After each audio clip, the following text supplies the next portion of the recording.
been told that almost everyone experiences fear in one form or another. Whether it be fear of injections, clowns, or even water, it is quite common for a person to be afraid of something. In my case, it has always been rats. Ever since I was a child, just the thought of their beady eyes and worm-like tails sent shivers down my spine.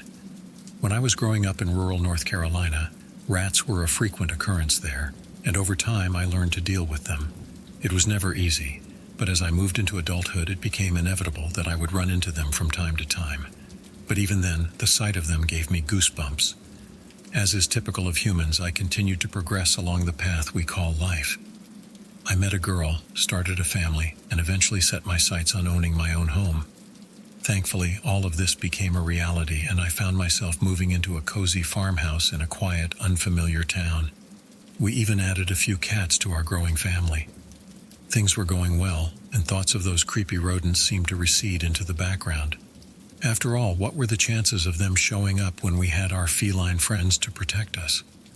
Unfortunately, this optimistic belief was far from the reality I soon had to face.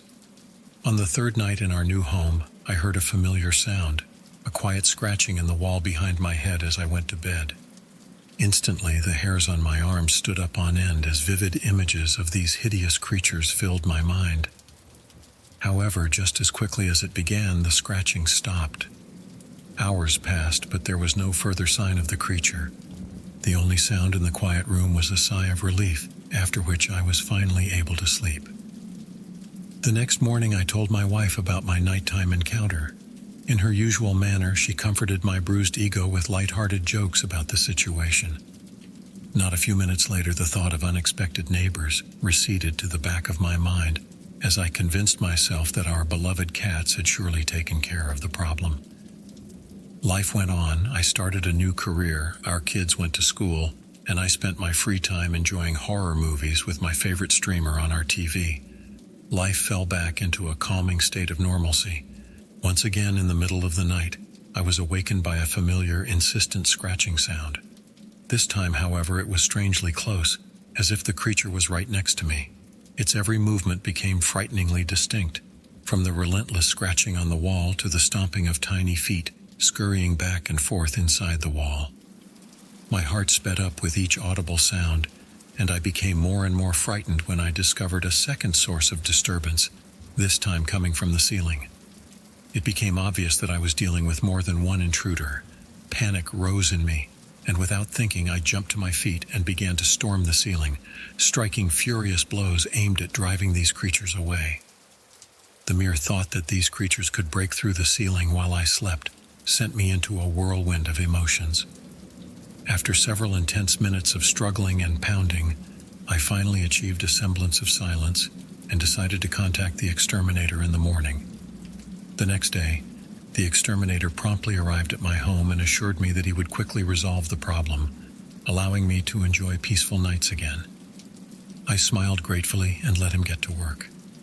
In just a couple hours, he had completed his task and even handed me 2 trophies he had retrieved from the attic space above my bedroom, presumably the culprits of what I had encountered the night before. Overwhelmed with relief, I anticipated a night of unbroken sleep. I had all but forgotten about the critters, soothed by the countless traps and baits the Exterminator had used. I thought all was well until I heard the disturbing sound of claws digging into the wooden ceiling above me. My eyes widened in horror as I fumbled for the tiles from which the ominous sounds were coming, and my heart jumped when I saw a claw piercing the material. My greatest fear was becoming a reality. A rat was about to burst through the ceiling. In fury, I unleashed a barrage of physical violence on the ceiling, forcing the attic dweller to back away from the noise. I returned to my spot on the bed, vigilant for further signs of intrusion and unaware of what awaited me. The scratching resumed, this time more rapid and consistent. My earlier methods proved futile as the relentless rat continued to claw its way across the tile. And then it happened. I watched in bewilderment as its face appeared through the hole it had been laboring so diligently over. I thought it was smiling at me before I quickly grabbed the remote from the bedside table and threw it at the intruder. I figured it had hidden in the dark corners of the attic, and the noises stopped, allowing me to eventually fall asleep without taking my eyes off the new hole in the ceiling. My sleep was short-lived, however. A couple hours after I fell asleep, I was disturbed by a sharp pain in my stomach. It was the kind of pain that signals that something is seriously wrong. My wife woke up, concerned about my restlessness, and asked what was wrong. I couldn't answer properly because of the pain, so I resorted to repeatedly pointing to my aching stomach. She sat up and ran her hand over my torso, but when she reached just above my navel, she jumped in surprise. At that moment I felt rather than heard it. The scratch had returned.